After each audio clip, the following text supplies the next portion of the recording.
మనలో చాలామందికి ఉండే ప్రశ్న, అసలు వెబ్సైట్కి ఎంత ఖర్చు అవుతుంది?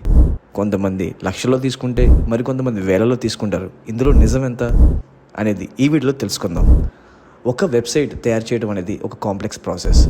ఒక సింపుల్ పోర్ట్ఫోలియో అనే వెబ్సైట్ కావాలంటే ఫ్యూ థౌజండ్స్లో అయిపోతుంది.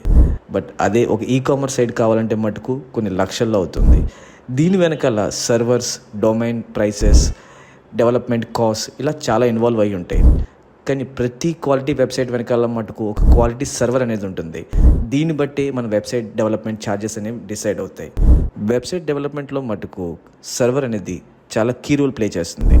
షేర్డ్ సర్వర్ లాంటి అతి తక్కువ కాస్ట్ ఉన్న సర్వర్లు తీసుకుంటే మటుకు వెబ్సైట్ పర్ఫార్మెన్స్ అనేది చాలా స్లోగా ఉండటం వల్ల మీకు వచ్చే కస్టమర్లు కూడా విసిగిపోతారు. స్లోగా లోడ్ అయ్యే వెబ్సైట్ని చూడడానికి ఎవరు ఇష్టపడరు. కాబట్టి మీరు వెబ్సైట్ డిజైన్ చేసుకునే ముందు మీ డెవలపర్ ఎటువంటి సర్వర్ వాడుతున్నారో ముందుగానే తెలుసుకోండి. వెబ్ డెవలప్మెంట్లో interesting facts and tech aspects తెలుసుకోవడం కోసం అకీ డిజిటల్ని సబ్స్క్రైబ్ చేయండి.